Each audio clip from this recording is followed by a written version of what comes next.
It's in a residential area, Krista and Paul, off Coppers Creek Road in Clay City. As I was going down the Mountain Parkway for a different story in Estill County, you could just see the smoke coming in through the night sky as the sun was starting to rise. And as you drive past it, you see major flames. They've actually kind of died down a little bit since we've gotten here on scene as crews are working quickly to put them out. Well, Kelly, you mentioned the 7 people killed in this crash. 3 were crew members on the plane. The other 4 were not. And Governor Andy Beshear posting a short moment ago on social media that they expect that number to continue to rise. At least 16 different families have reported missing people from this crash. That is certainly right. Here's a look at what schools, churches, community centers across the state looked like just 1 year ago, serving as polling locations as Kentuckians cast their vote. While 2025 has been much quieter for election officials compared to 2024, doesn't mean officials throughout the last year, including today, are just sitting back.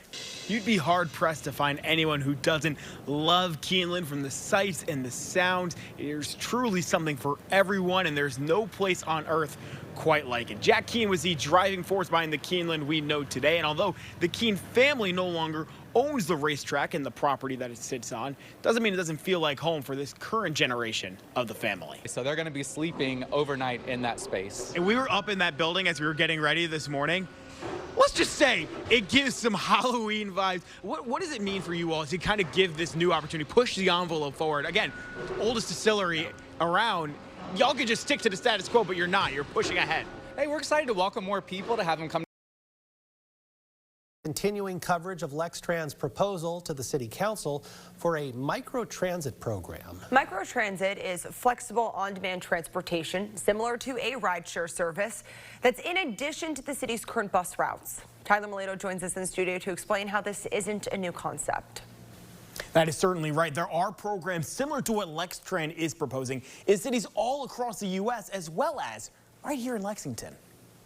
As Lexington officials continue to decide whether or not a microtransit program could be useful in the city, we've learned more about similar programs. The model most similar to what Lextran is proposing can be found in Birmingham, Alabama. We refer to it as Birmingham On Demand. It's all about how do they get the most efficient routing with the vans, and so that's why you're able to offer a service like this, because you're saving some money over an Uber or Lyft door-to-door service. Christina Argo is the Deputy Director of Strategic Projects for the City of Birmingham's Department of Transportation. She says their version of microtransit has been around for about 6 years. This type of service really enables you to be able to provide that first mile, last mile connection, and help extend, the public transportation option for folks. But there's also a similar program on a smaller scale, a little bit closer to home. Caleb Robinson works for United Way of the Bluegrass. The agency runs a program called Ride United. It was to help alleviate people that didn't have access to transportation to go to and from non-emergency hospital visits, food pantries, job interviews. Ride United requires users to call United Way directly to schedule a ride, and then they would call Lyft for that rider. It's at no cost to the individual, and we capped the rides at about $27. Overall, do you think this concept of microtransit is worth it for any community, let alone just Birmingham? I do. Because of the way our cities have grown over the last 50 years, we're just so spread out.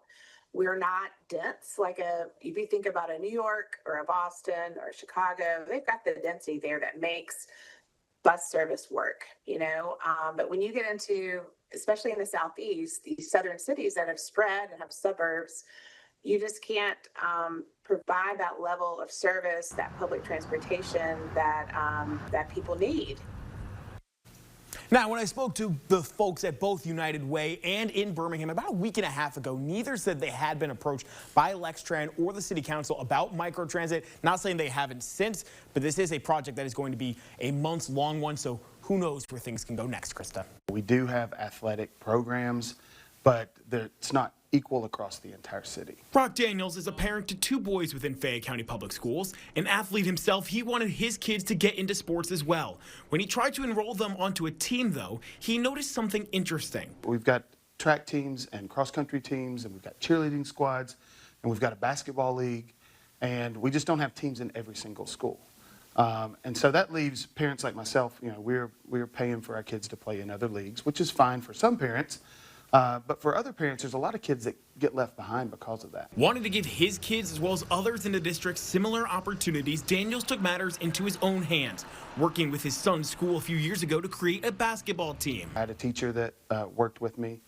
We had 34 students that were a part of that league, a part of that team.